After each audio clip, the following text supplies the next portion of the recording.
Ladies and gentlemen, my name is Jerk, and welcome to the Big Show Weekends.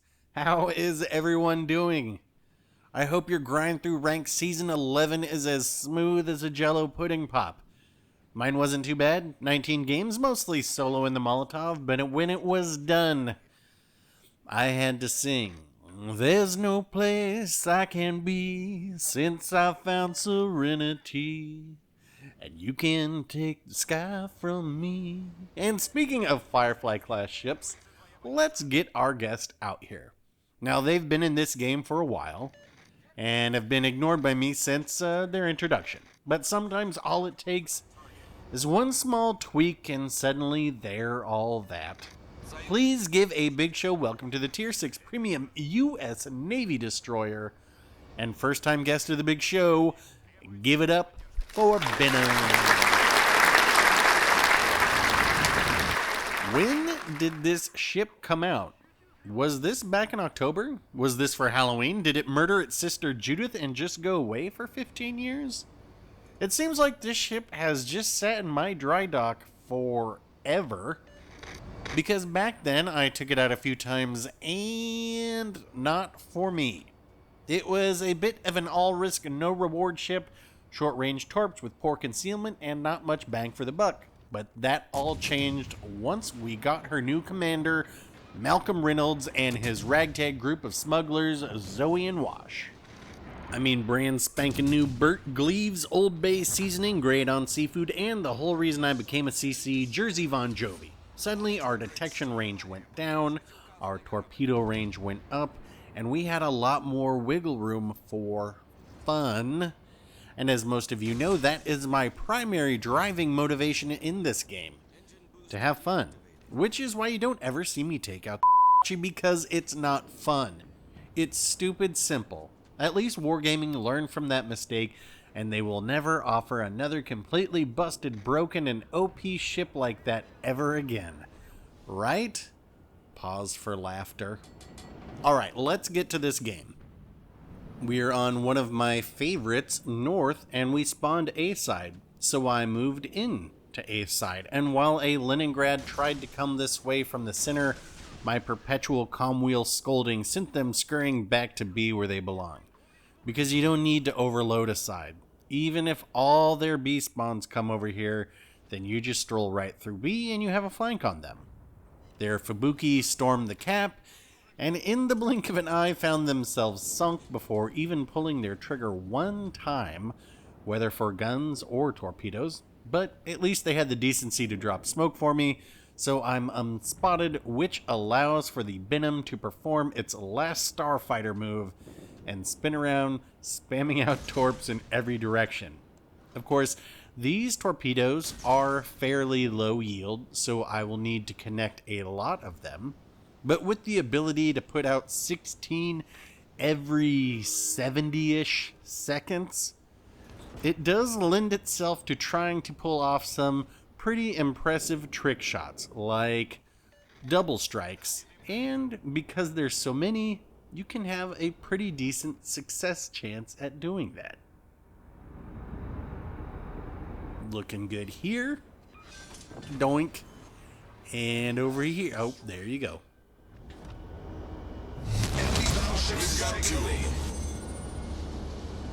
I couldn't help but notice you staring at my outfit. Yes, this seductive décolletage hanging from the curvature of my ship was a rust and rumble camo that I got out of a crate, and I like it. I know these non-historical camos are like nails on a chalkboard to some, but I think it looks good. Even if it does remind me of one of the worst post-apocalyptic films I've ever seen, Waterworld. There is no dry land. My Kevin Costner impression just sounds like a terrible Bill Clinton impression, so let me try something else. He has two milky white paws. If he comes calling tomorrow, I will call him Two Socks. Nope, that is still very bad. Either way, I'm sitting here with 3 ships sunk, and I am on the Kraken hunt.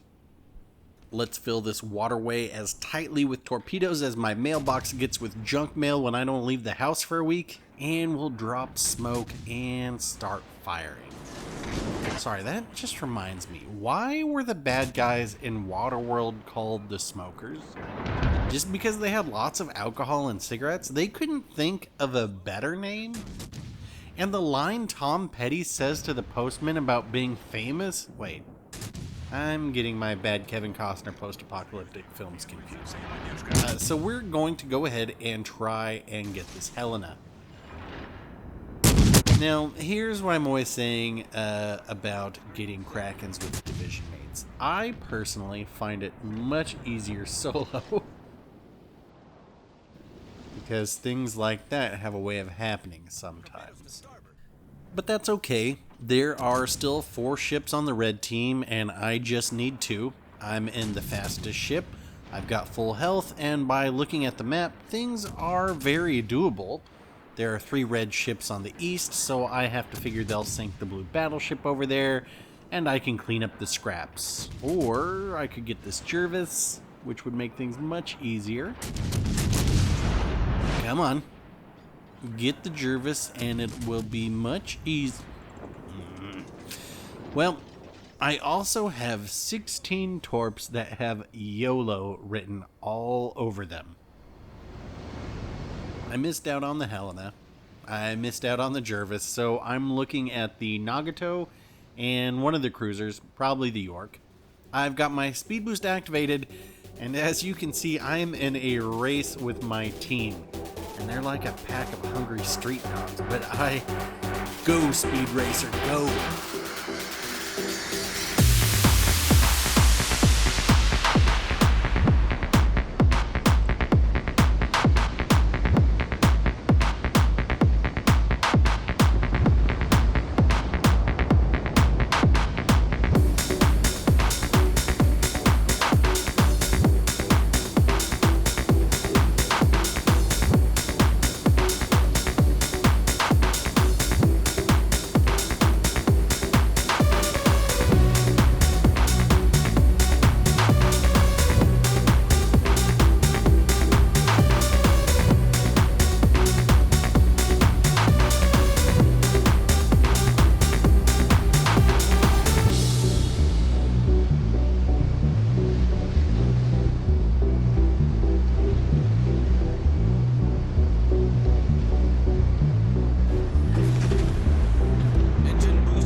I miss going out at night.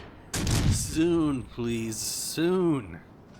Alright, so we've made the great boring traverse and we're at the end game now.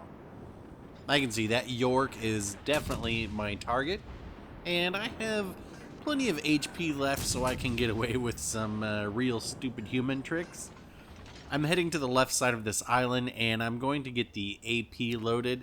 And I'm just going to push closer and closer because if I get close enough, I can hit the citadel of that York.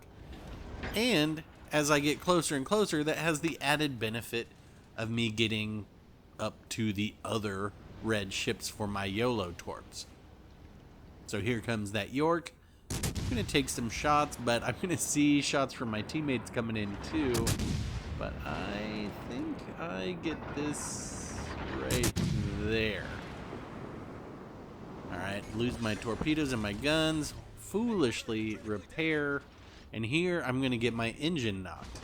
See how it says speed reduced? Look how fast I go when my speed is reduced.